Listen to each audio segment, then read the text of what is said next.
Raja Majapahit terakhir konon menjalin koalisi hubungan dengan Portugis. Kala itu Portugis memang sudah menguasai kota Malaka, yang menjadi kota dengan bandar perdagangan strategis dan salah satu tersibuk di dunia.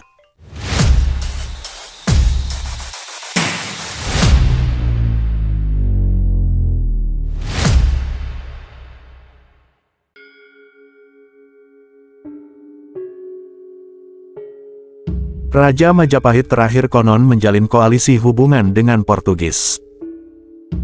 Kala itu Portugis memang sudah menguasai kota Malaka, yang menjadi kota dengan bandar perdagangan strategis dan salah satu tersibuk di dunia.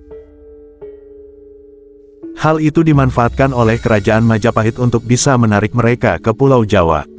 Apalagi permintaan koalisi Raja Majapahit yang dipimpin oleh Girindrawardana bukanlah tanpa alasan. Kerajaan Majapahit mulai terpojok dengan perkembangan Kesultanan Demak di bawah kekuasaan Raden Patah atau yang juga disebut Jinbun. Apalagi Kesultanan Demak kala itu mulai masif memperluas kekuasaannya di beberapa wilayah di Pulau Jawa. Lemahnya kekuatan tentara Majapahit di akhir kejayaan itu membuat Girindrawardana terpaksa bergantung ke antek asing Portugis. Hal ini demi membalas serangan Demak di beberapa wilayah kekuasaan kerajaan Majapahit yang telah mulai lepas. Salah satu jalan untuk dapat memperbaiki perekonomian rakyat ialah mengadakan hubungan dagang dengan orang-orang Portugis, yang sejak tahun 1511 mondar-mandir ke Maluku mengangkut rempah-rempah. Namun, kota-kota pelabuhan di sepanjang pantai utara telah dikuasai oleh orang-orang Tionghoa yang setia kepada Kesultanan Demak. Kedatangan perahu dagang Portugis di kota pelabuhan di pantai Laut Jawa tetap diawasi sangat keras oleh orang-orang Tionghoa, pengikut Jinbun. Sejarawan Prof. Slamet Muljana dalam bukunya, Runtuhnya Kerajaan Hindu Jawa dan Timbulnya Negara-Negara Islam di Nusantara, menyebutkan, orang-orang Demak tahu bahwa orang-orang Portugis adalah musuh orang Demak. Dengan sendirinya, hubungan antara pedagang-pedagang Portugis dan pedagang-pedagang Majapahit dilaporkan kepada Raden Patah. Alhasil Sultan Demak itu menjadi sangat marah. Alhasil konon ia memutuskan untuk menyerang kota Majapahit. Serangan pada tahun 1517 ini membuat kota Majapahit habis. Pasalnya seluruh seisi kota dijarah raya oleh tentara Demak. Tetapi, Raden Patah masih menaruh belas kasihan kepada Girindrawardana, karena istri Girindrawardana adalah adik tiri Jinbun. Demikianlah, Girindrawardana masih diizinkan tetap menjadi Bupati Majapahit. Pengawasan Demak terhadap Majapahit makin diperkeras. Tetapi Girindrawardana belum bertobat. Ia tetap membuat hubungan rahasia dengan orang-orang Portugis di Malaka.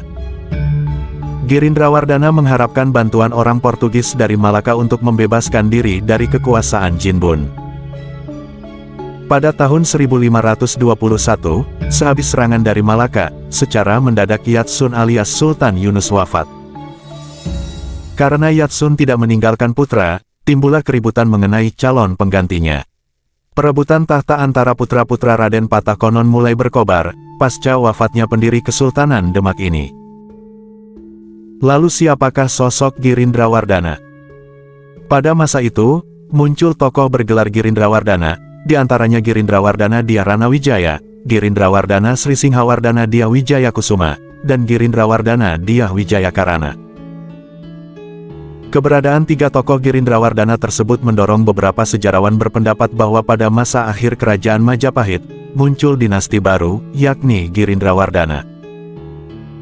Antara tahun 1456 hingga 1466, Kerajaan Majapahit diperintah oleh Dia Suryawikrama Girisawardana, putra Dia Kertawijaya tahun 1447 sampai tahun 1451 yang semula menjadi raja bawahan di Wengker. Pada 1466, Dia Suryawikrama Girisawardana digantikan oleh Dia Suraprabawa Sri Singhawikramawardana atau Bre Pandan Salas yang pernah berkedudukan di Tumapel. Oleh Empu Tanakung, ia disebut sebagai seorang raja yang sepantasnya menjadi keturunan Wangsa Girindra. Pada 1473, ia mengeluarkan prasasti Pamintihan, yang menyebut dirinya sebagai penguasa tunggal di tanah Jawa. Karena disingkirkan oleh Bre Kertabumi pada 1468, Bre Pandan Salas meneruskan pemerintahannya di Dahak Kediri, hingga meninggal pada 1474. Setelah itu, kedudukannya sebagai Raja Majapahit digantikan oleh putranya, Girindrawardana Dyah Ranawijaya, yang sebelumnya berkedudukan sebagai Batara Ikling. Girindrawardana Dyah Ranawijaya, yang memerintah dari Kling, berupaya menyatukan kembali kekuasaan kerajaan Majapahit yang mulai tercerai-berai. Dalam Prasasti Jiwi 1468, disebutkan bahwa Girindrawardana Dyah Ranawijaya berhasil mengalahkan Bre Kertabumi atau Prabu Brawijaya V. Prasasti Girindrawardana Dyah Ranawijaya yang lain menyebutkan tokoh bernama Girindrawardana Sri Singhawardana Dyah Wijayakusuma. Diduga, tokoh tersebut adalah adik atau kakak Girindrawardana Dyah Ranawijaya. Selain dua tokoh itu, pada saat Majapahit diperintah oleh Dyah Kertawijaya tahun 1447 sampai tahun 1451, dikenal pula Girindrawardana yang nama kecilnya Dyah Wijayakarana, yang juga berkedudukan di Kling. Dari keterangan-keterangan tersebut, dapat disimpulkan bahwa raja pada masa akhir kerajaan Majapahit berasal dari Wangsa Girindra atau Rajasa, yang didirikan oleh Ken Arok, pendiri kerajaan Singasari sekaligus leluhur para penguasa Majapahit. Tidak hanya Girindrawardana, Girisawardana juga merupakan keluarga Wangsa Girindra atau dinasti Rajasa.